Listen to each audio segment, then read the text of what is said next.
Seorang gadis berlari di tengah hutan, namun ia terjatuh dan kawaturi yang ia bawa sempat keluar dari kotaknya. Badara Wuhi tiba-tiba muncul dan memintanya untuk mengembalikan kawaturi itu. Tapi ia tak peduli dan tetap membawa benda keramat tersebut meski sang dedemit berteriak meminta kawaturi dikembalikan. Gadis itu sepertinya belum tahu dengan siapa dia berhadapan. Bukankah kawaturilah yang membuat Ayu, Bima, dan Widya celaka? Apa yang akan menimpa gadis tersebut karena telah berani mengambil kawaturi? Dan apa tujuan sebenarnya mengambil benda yang konon katanya dapat memikat siapapun orang yang memakainya?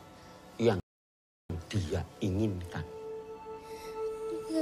Anak nongkrong MD Picture telah merilis first look film Badara Wuhi di Desa Penari yang direncanakan tayang pada libur lebaran tahun ini. Meski baru berupa first look yang berdurasi kurang dari 2 menit, belum teaser atau trailer, adegan dan para cast yang dimunculkan cukup mampu membuat kita mempertimbangkan film ini menjadi tontonan untuk menemani libur lebaran kita. Belum lagi nama sutradara yang akan mengawaki Badara Wuhi di Desa Penari ini, yaitu Kimo Stambul, seperti menjadi garansi kualitas dengan jajaran film menterengnya. Ditambah tahun lalu ia pun sukses menggarap Seudino yang juga diangkat dari karya Simple Man. Sebagai penonton yang merasa kecewa dengan film sebelumnya, baik sebagai pembaca maupun bukan, kita berharap spin-off-nya ini dapat mengobati kekecewaan kita. Kalau dilihat dari judul dan first look film ini, sepertinya akan lebih mengarah pada karakter Badara Wuhi, di mana dalam film KKN di Desa Penari, sosok ini tak banyak digali. Kita taunya Doi adalah hantu penari yang gangguin Nur CS saat mereka tengah melakukan kegiatan KKN. Badara Wuhi masih tetap diperankan oleh Aulia Sarah.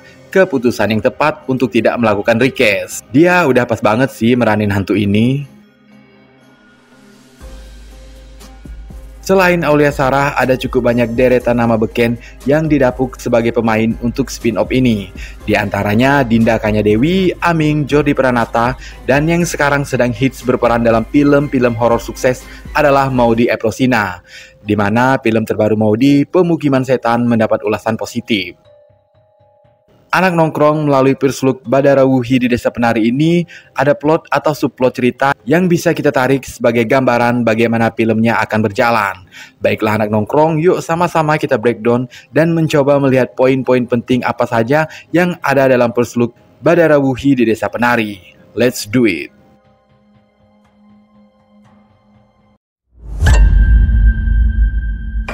Kesan creepy langsung menyentak ya anak nongkrong. Dalam openingnya, beberapa gadis mengenakan kerudung putih namun menutupi seluruh kepala.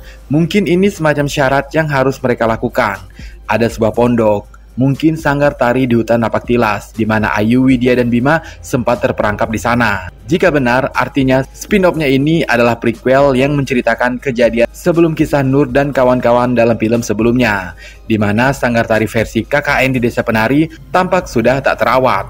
Sementara dalam first look-nya ini, sanggar tari tersebut tampak lebih baik dan ada yang menjaganya. Sanggar di Tapak Tilas dulu adalah tempat pertunjukan tari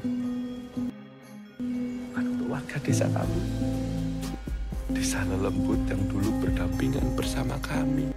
Dalam endingnya, Pak Prabu mengatakan kalau sanggar tari yang ada di hutan Napak Tilas adalah sanggar tari milik para roh halus yang dulu berdampingan dengan manusia. Dan ingatlah, Pak Prabu juga mewanti-wanti kelompok KKN untuk tidak memasuki hutan terlarang, yaitu hutan Napak Tilas.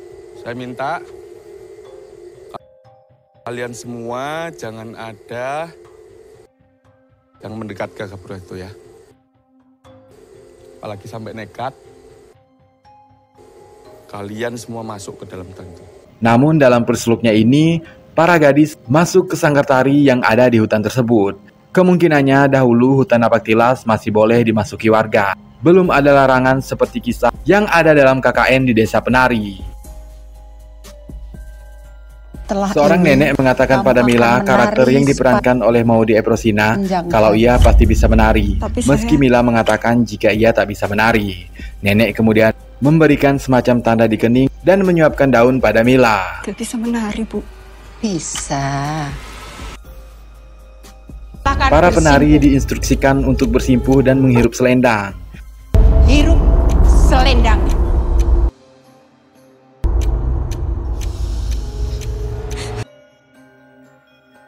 Dan boom, para penari mulai kesurupan dan menari. Keadaan berubah dari yang tadinya terang menjadi gelap, disertai dengan kemunculan para pria yang tentunya bukan manusia. Tapi dalam kesurupan, baik Mila maupun penari yang lain sepertinya sadar namun tak bisa mengendalikan diri. Hal yang sama terjadi pada Ayu. Pertanyaan kita di bagian ini adalah mengapa Mila dan penari yang lain masuk ke Napaktilas dan menari di sanggar tersebut? Karena menurut Pak Prabu, sanggar itu adalah milik para makhluk halus. Mungkinkah dulunya para penduduk desa mengharuskan para gadis menari di sanggar itu untuk menghibur para makhluk halus sebagai ritual agar para dedemit tidak mengganggu penduduk desa? Kemudian Mbah Buyut muda yang diperankan Aming dan seorang gadis berlari di sebuah hutan atau kebun, mungkin semacam kebun jagung. Mbah Buyut memerintahkan gadis itu untuk terus berlari dan jangan sampai melihat ke belakang. Anak nongkrong Mbah Buyut muda ini menjelaskan pada kita bahwa dia adalah orang yang benar-benar mengerti keadaan di desa penari dan memiliki kesaktian yang tinggi. Tak heran jika Mbah Buyut mampu menyelamatkan Widya meskipun tak berhasil membawa Bima dan Ayu dari cengkraman Badara Wuhi yang terjebak di Angkara Murka.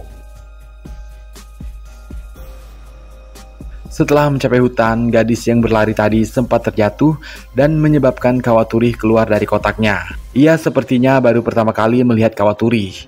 Anak ini mungkin ditugaskan untuk mengambil Kawaturi dari tempat berbahaya dengan tujuan tertentu.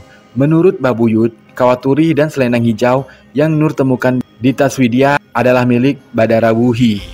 Benda itu ia gunakan untuk membujuk dan merayu. Perempuan yang menggunakan Kawaturi dan selendang Badara Wuhi membuat laki-laki tak bisa menolak pesona pemakainya. Mbah Buyut heran mengapa kedua benda tersebut bisa keluar dari hutan Napaktilas, karena seharusnya tak ada yang boleh mengunjungi tempat itu lagi.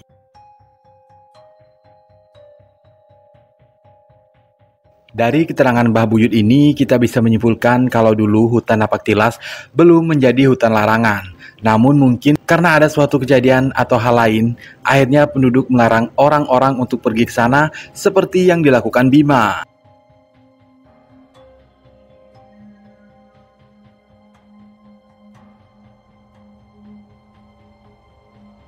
Badara Wuhi kemudian muncul disertai dengan kemunculan para makhluk halus yang lain dengan jumlah yang begitu banyak. Pertanyaannya adalah siapa yang menginginkan Kawaturi itu untuk memikat lelaki atau ada kekuatan lain dari Kawaturi yang belum dijelaskan oleh Mbah Buyut.